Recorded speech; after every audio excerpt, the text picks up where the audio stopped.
day with this COVID stuff because everybody's moving from home and dealing with a lot of online communications and exposing themselves in ways that they'd never even considered. If you think you are too small and that nobody cares about what you've got, think again. So I've asked Roger Smith to be able to come in and run a mini masterclass on cybersecurity and how to protect yourself, your data, and your team. He's the #1 Amazon best-selling author. He's been featured in CNN, NBC, all the fancy media. He is the guy to make sure you are doing some of the simple things to basically reduce anyone's interest in wanting to attack you. So before you hear from Roger, a little bit more context.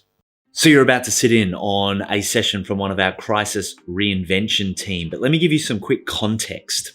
When COVID started to seriously impact businesses, we mobilized experts from within the Dent community to be able to help business leaders like yourself navigate the difficult decisions across a variety of topics, including how to access finance and grants, to cash management, to human resource law, to marketing and sales strategies, to cool tools and tech that you can use from home, through to high stakes leadership, health, wellness, stress management, not just for yourself, but for your team, and look, a whole lot more. For the full schedule, with more being added every week, visit dent.global/reinvent, and we hope you find it a useful resource. All right, let's do this. Today's world has changed significantly in the last 2 months. We've now embraced the digital world like we've never embraced it before. But because we are embracing it, now is not the time to stop protecting yourself from hackers. Mainly because of we are now in a totally different situation than we were a couple of weeks ago. And we have to start thinking about how we do protect those people who are now employed by us, but now outside our control of our capability. So today, you still need to ensure your intellectual property, your trade secrets, your money, your staff, even your clients are protected from today's hackers. And to do that, we've got to add a few other things to our problems. So we've already got a large load. We want to keep our workers working as much as possible. We want to make sure that we don't have to lay off staff. We don't have to reduce clients in a large number of situations. We have no control over what is happening actually outside our organization, but there is also the chance that we are reducing the number of clients just because those people are actually reducing their capabilities. So most of the time we're already running on limited resources, no profit, limited revenue, and also everybody that we actually come in contact with has exactly the same problem. The whole digital environment that we're now using literally leaves us vulnerable to a huge number of attacks. So we don't want to have the additional challenge of actually being hacked as part of our initial problems. So why would they increase their attack capability? Well, to tell you the truth, we're all in chaos. Nobody seems to know what is going on. We are changing day to day. Business that was looking really stable a couple of weeks ago is no longer a viable organisation. Go the other way, an unviable organisation from a couple of weeks ago, maybe now changing directions, making it capable for them to actually do something else. There's so much happening that anything that is used by the bad guys to leverage their attacks, we may not notice it anymore because it may be buried in everything else that is happening around us. We are doing things outside our normal business practice. Think about it. One of the conversations I'm having with LinkedIn at the moment is we never took business continuity to this level. We never actually tested business continuity plans to a level where we say literally nobody's in the office. How are we going to manage? And we have increased our requirement for digital tools. Think about it. Those tools that we have access to, we never used to think were that important, or we now suddenly realize that the NBN or that huge capability that we've been looking forward to really did come into its own just because of where we are in today. And because we are fundamentally digital unaware, our help desks, our IT people, our managed service providers, our security providers are now getting huge volumes of help desk queries on how do I set up my home computer, how do I do this, how do I do that, how do I make it so that I can print on my computer but it comes out of my printer. All of these things are really important to the way we are now doing business. Now, if you look at it from a hacker's point of view, now is the time to attack us, mainly because we are so unaware of what is actually going on around us. It's time to confuse us, send us emails, requests on Facebook, anything that's actually going to make it harder or easier for them but harder to us to actually see what's going on. It's also a time to tempt us. We are out there doing everything we can, so all of the other things are becoming practically invisible, and this then allows other issues as well. And a lot of the times they'll appeal to our humanity. We've already seen what happened with the bushfires, where literally the whole world started throwing money at Australia and the people who were involved. That type of thing is already happening with the homeless and the poor. So people are going to actually start receiving emails, requests on Facebook, environments on Messenger, SMSs, anything that allows a hacker to actually compromise your system. The trouble is, the hackers think outside the box, and this is very noticeable in what they do. They attack our communications and our communication systems. They attack our transport systems and our organisations. They are attacking hospitals and hold them to ransom. We've seen this in a number of places for the simple fact that although the hackers have actually turned around and said, we won't be attacking that environment, most of the attack tools that that 90% of the hackers are using, they're automated systems. They don't know what they've got at the other end until after it happens. And then once they realise it, then they may do something about it. But are we going to rely on that? Wouldn't it be better to stop them from having access to those systems? And they attack us in a huge number of ways, targeting websites. Now websites have become more important. They found vulnerabilities in Zoom, which is what 90% of the people who are now communicating in the digital world are now using as part of their communication platform. The best examples, or the basic examples of an attack, come in a number of forms. I'll be a warning from the government, or I'll be this is what we're going to do to you, for you, from the ATO. I'll be an update from a hospital. They've found a new drug, or let's seed that idea that you may be tempted to click on a link to an article, and that's how they work. I could be an insurance policy PDF. My insurance comes up regularly, and I get a PDF, and I don't think much about it until I actually test that environment that I'm playing with. It could be your concerned parents, mum and dad, thinking that you're having a lot of troubles. Can I help you? And because mum and dad are part of the digital world themselves, they are not digital natives like everybody else, then they have got a bigger chance of being hacked and using that target system to get into you. I'll be a C-level executive, being nice to my staff or my clients. All of these attacks make it very hard to separate real from fake. I'll be your HR department. They're coming back to us and saying, well, we're not going to lay you off, or you are going to lay you off. These are the types of things that we need to actually make sure that we're also being a problem. Or I'll be a supplier. How many people have received an email saying, you owe us money, please change your account details to X. Okay, so they're out of their way. They are very good at what they do. And because of this, we have to actually increase our vigilance. What the bad guys use is what's happening in the real world. Okay, they've seen the bushfires. They've seen the coronavirus. They've seen what happens, but that doesn't mean they're only going to target that. Okay, because if you think about it, everybody's reading it, everybody's watching videos about how bad. Everything that is involved with the coronavirus is now a significant newsworthy event. So they're going to leverage that to get you to do something as well.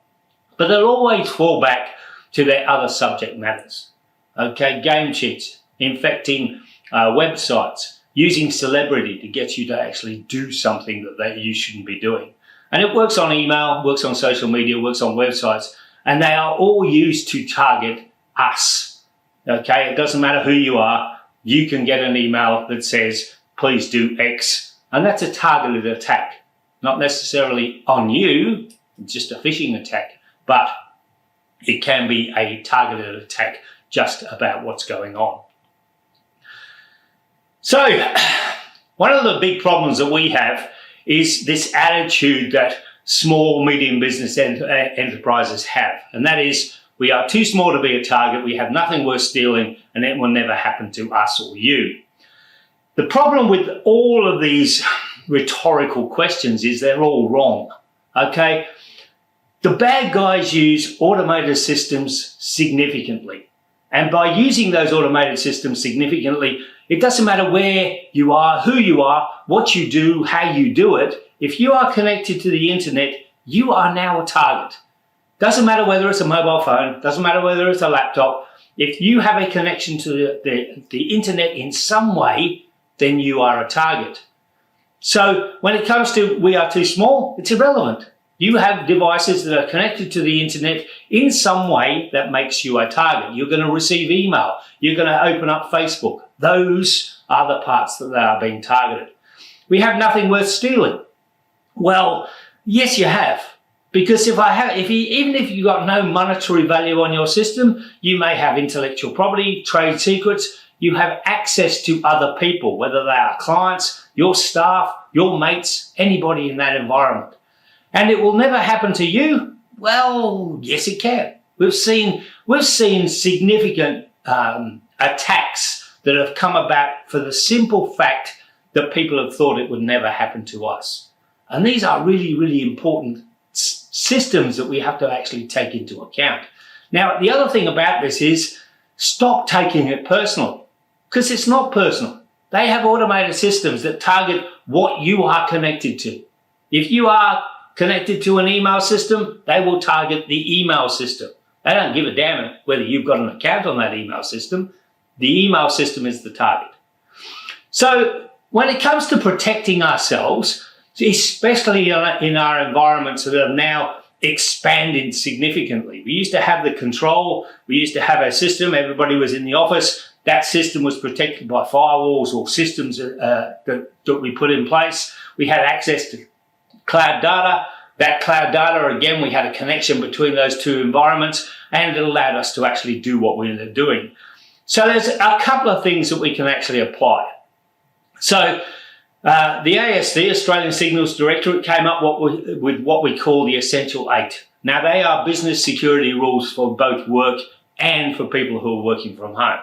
And its significance in the difference of what we talk about when we are talking about computers. When it's inside an environment, most people take these as part of the environment. But if you start looking at computers at home, laptops, smart devices, then we start seeing some significant problems. So 1 and 2 out of the Essential 8 is we need to patch it all. Okay, the operating system, whether it's Windows, Internet, Apple or Linux, they all come up and tell you that they need to be updated regularly. With Microsoft, it comes up every second Tuesday of the month. These are the 150 updates you need to apply to your system. Let it go. Let them do it. Because if you don't let it do it, what you are doing is you're leaving vulnerabilities that the bad guys can target that allow them to access your computer. The same with applications. Those wonderful things that come up in the bottom of your corner that says you have an application on your system that needs to be updated, allow it to happen. It doesn't have to happen exactly when you tell it to, but it does have to happen regularly. And some of them, you need to actually get into the system and go update. Because if you don't, then you are not patching and you're not protecting yourself. The second one, two-factor authentication. Two-factor authentication literally is something you have, username, something you know, your password, and something you are. And that That person can be your mobile phone with an SMS, or it can be a dongle that you've been given by your office. So you just put in the numbers that the dongle says and off it goes, and you're now connected to wherever you're connecting. Now, most of the big systems on the internet now, they have two-factor authentication already bound into the systems.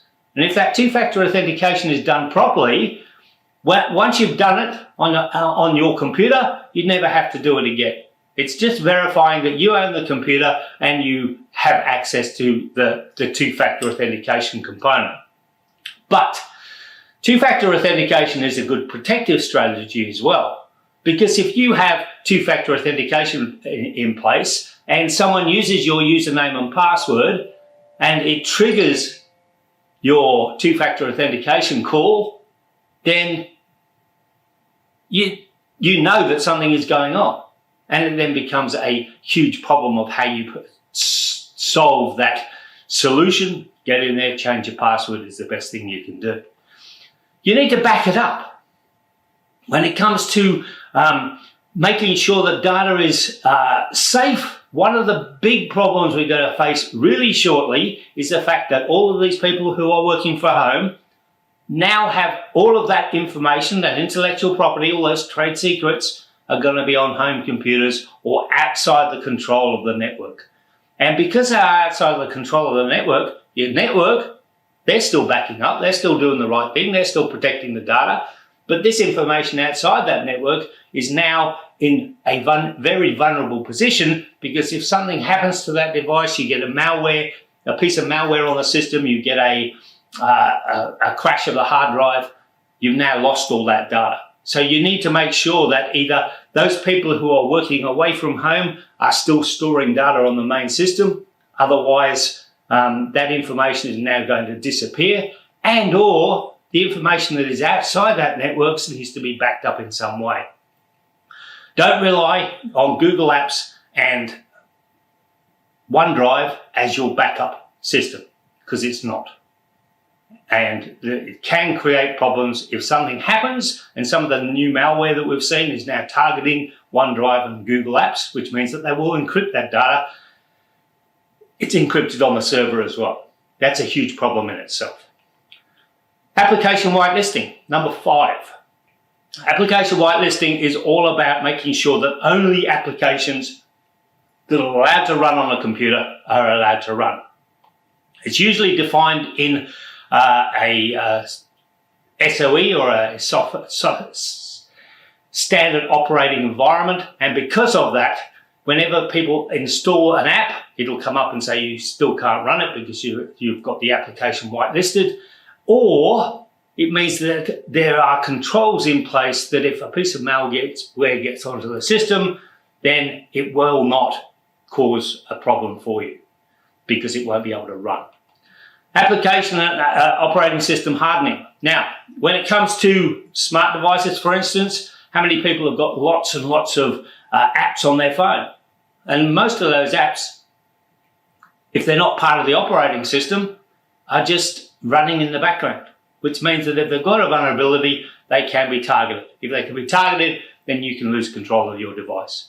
Same with operating systems. When you buy that wonderful system from HP, or you buy it from Harvey Norman or JB Hi-Fi, and you run up your new Toshiba laptop, there is significant amounts of applications enhanced or buried in the operating system that they think is important. Well, the trouble is the bad guys know how vulnerable those systems are because they don't have the right checks and balances in place. So these systems can allow access to the underlying system as well. Number 7, macros. We all see macros regularly. Macros are, most of the time, we are literally part of the Microsoft Office system. They allow a Office document to have functionality, so it can actually automatically get stuff from other parts of the computer. But if you don't allow macros to run properly, or you make sure that only the assigned macros or approved macros are allowed to run, then those other ones can actually be infected with malware, cause huge problems for you across the board. And the last one is administrative privileges. Now, when you start up a computer, that first account, when you open up your laptop and put in a username and password, that is the administrator. That person literally has full control over your system, which means that if that system gets hacked and you are connected to it as an administrator, they have full access to the whole system. That is a problem. So whenever you open up a laptop, the first thing you do is you create your user, your administrator. The second thing you do is you create a user that has all the functionality you need. By doing that, you're then separating the systems. If I get hacked as a user, they don't have huge access to operating system program files because they are not administrator. It also means that a hacker now has to be a skilled hacker to take themselves from a user to an administrator. And by doing that, you are then protecting your organization. In addition to administrator privileges, if you are using an administrator account, email and access to the internet should be non-existent. There should never be an email account associated with an administrator because of the way that the bad guys target us through email. You don't want to have that problem where you open up an email, you click on a link, you open up an application, you download something you shouldn't have done, they now have access to your computer. It's really easy when you're a user. You need to install something, it gives you that prompt that says username and password for the administrator, you put them in, off it goes. So it's also a case of, it gives you that second thought about whether I need something or not. The problem with what we are seeing is we have to change our ideas. We have to change our attitude from it won't happen to me to it could happen. Now, if it could happen, I need to do something about it. And if I have this attitude change or this idea change, then I am now going to focus on how do I stop it from happening? Not, it's never going to happen to me. The same as it can't happen to it can happen. If it can't happen, well, no, it's a digital device. It can happen. Something can happen to that system, whether it's I drop my phone in the toilet or my hard drive fails on my laptop. All of these things can happen. So you need to make sure that it's not going to not only inconvenience you, but not going to cause a huge problem. I am not a target to I am a target. And again, you're changing this attitude to think, if I am a target, how do I protect myself and what do I need to do? And from nothing worth stealing to I have something worth stealing. There might not be anything on my device, but I have contacts on there. I have phone numbers on there. If I've got a smart device, all of these things are really important in how we protect ourselves. So we're now all working from home. We're all honky-dory, where everybody's happy, and we're now in a situation where we have to start thinking about how do we start protecting our staff members where we have no controls in place at all. And if you think about it, most of us, we literally said to us, you'll have to work from home. And the working from home requirement didn't go into some of the things that you actually need to look at. So the first thing we need to do is we need to improve our policies. We need to make sure that the policies protect our workers outside the environment of our network. We may need to put processes and procedures in on how these people connect, how they have access to information, what information they have access to, who has authority to do the things that we are needing to do, have we got a workflow in place? All of these now become something that we have not thought about. And that means we have a few problems in how we manage people outside our environments. We need to introduce better technology. One of the things we know about home computers from working in the areas that we work is most of them are hand-me-downs. Okay, I have a home computer that is a hand-me-down from my office. We updated all the office computers, everybody got the hand-me-downs. Great, not a problem, except we need to make sure that they're running the best operating system they can, the best applications they can, the best security components that they can. That way, if something does happen, at least we've got a chance of being able to either stop it or minimize the impact. We need to increase our knowledge about how the bad guys work. And to do that, we need to start educating people. Now, because everybody's at home, you're finding that a lot of their work capability has been reduced. Education is a really good place to start. There is a organisation called wisertraining.com who are very good. I'll put them on the last slide of this so you can see their URL.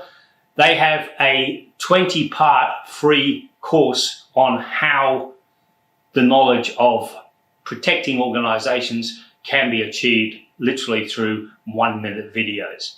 Very clever, very informative, and it does what it's supposed to do, which is educate and create knowledge around protection. Fourth one, secure passwords. Now, passwords are a huge problem across the board. If you think about it, we probably have some really, really rudimentary passwords lying around all over the place on the internet. We need to start thinking outside the box. When it comes to passwords, passwords need to be unique for every site and service on the internet. So each site and service has to have its own password. They have to be complex, and complexity literally is anything on a keyboard, capitals and letters, numbers, symbols, anything along those lines. And the third one is they need to be more than 10 characters. Anything outside that, then we have a problem.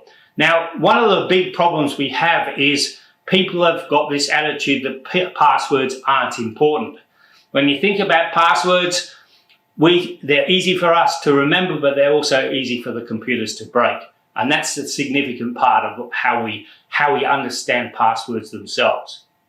Before the cloud computing craze came along, everything on my system usually was protected rudimentarily with a password. And all of my internet connections, apart from the ones that I deemed important, usually had a basic password on it. 8 characters, maybe 5 characters, just numbers and letters.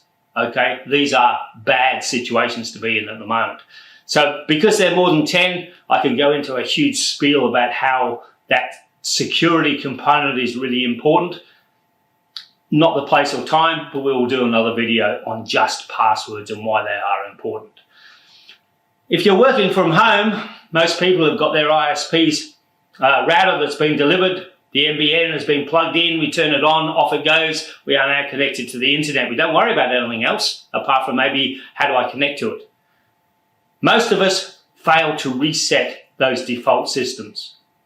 By not resetting those default systems, I can do a search on the internet, I can find out what the default username and password for a system is, and that allows me full access to your system through a number of ways.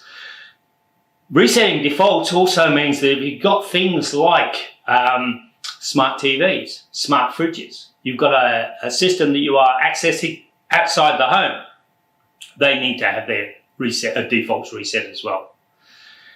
Because we are connecting to the main system, we need to have a secure connection of some sort.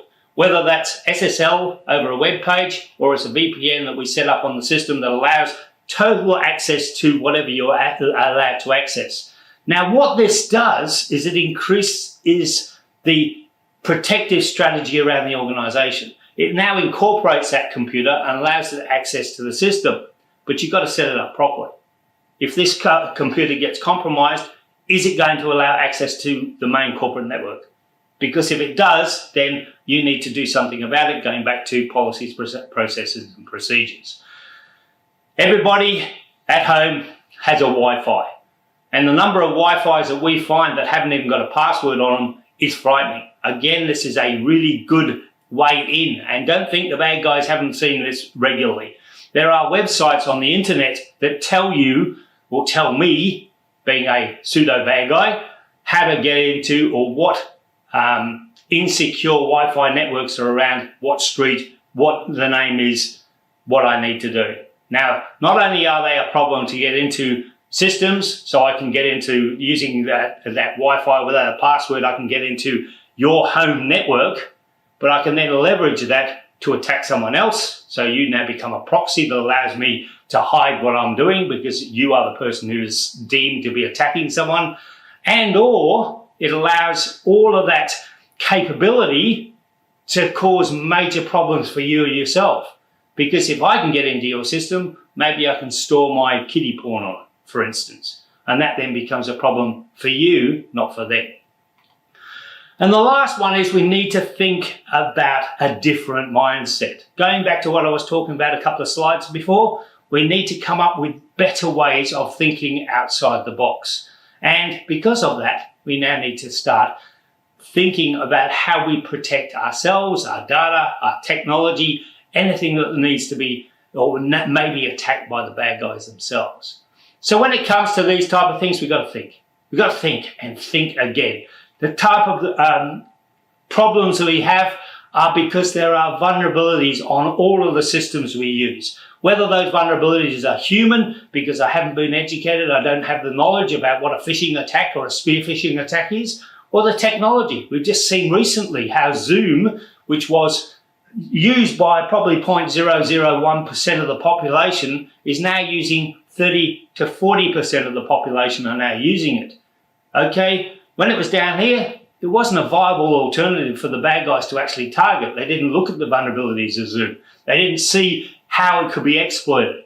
But the more it became relevant to today's world, the more it became a target. And the more it became a target, the more it was tested. And in the last couple of weeks, they found large numbers of vulnerabilities that hadn't been done to fix those problems. If those vulnerabilities are discovered, then they will be targeted and they will be exploited. No explanation involved. Okay, if there's a vulnerability there that allows me to get an administrator access to a system as if I was sitting at the keyboard, it will be exploited, and it will be exploited significantly. And it doesn't just stop at the first attack. Now, most people think, I get a virus, that's the end of it. Well, the way the bad guys do things is now significantly changed from what was happening in the last couple of months or couple of years.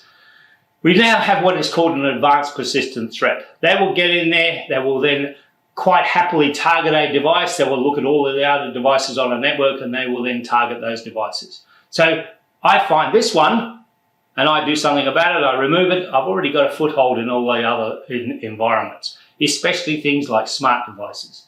It allows me access to a computer in significant ways.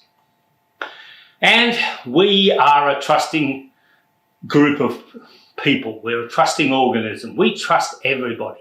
If I said that I've hidden something under a seat at an auditorium, everybody would look under their seats, even though I haven't. But because I was the person telling them, there's a very good chance that most people will look. So when it comes to trust, you have to have a mind change in that respect as well. You need to trust no one. Okay? Now, what I mean by trusting no one is we need to check internal communications. If I get an email from my boss, is it an email? Is it the way they speak? Is it the way they would write a normal email? Those checks should be going on in your brain literally significantly the moment that email appears in your inbox. Next is the outside people. People you talk to normally. Okay, again, trust no one. Check. Is that the way they talk? Is that the way they speak? Is that the way they would write something? Indicators of where they were coming from. If you get an email from Fred and their URL in the link in there is different, then you know that there's something wrong. Check up on it. Jump on the phone, give them a ring, send them an email from your email address, not from the link that came with the email. And always verify information. If you don't verify the information, there's a very good chance that you can be conned into making changes on your system that will either allow the bad guys to steal money off you or the bad guys to gain access to the system. And all of those are really bad. So what we're looking at is how do we protect ourselves from the external world. So in conclusion, just the hackers are out there. They will strike us at our weakest points, at our lowest moments, and right now, that is now. And because of that, you need to actually think about how we protect ourselves significantly when it comes to stop being hacked. The second one is, if you want to, I have a checklist on my website, URLs there, just jump on there, no sign up, just download it, off you go. It just gives you an indication of if you have people working from home, these are the things that you need to have in place. These are the things that have to be in place. These are the things that would be really nice to be in place. If you do a search for Care MIT scorecard, the first result should be our free business security scorecard. And if you do that, it takes about 10 minutes, 48 questions. You get a nice report back that says, these are some of the things you need to tighten up on your organization. If you do that, then you have a better insight into how you're protecting your information. And the third component is, if you really want to improve your security, go to bettersecurity.com.au and just watch the video. We've put together a video that actually tells people how we can improve ourselves, how we can make it better, and everything else. A couple of resources for you. As I said, wisertraining.com.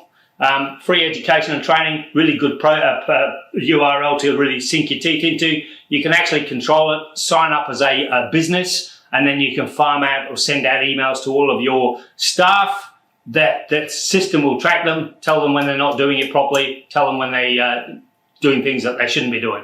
Second one is our free security checklist. Download that all you like. The scorecard, again, gives you an indication of how good you are, what's happening, why you need to make sure that we're securing those information. And the third one is the business security system, just to have a look at it, bettersecurity.com.au. So my name is Roger Smith.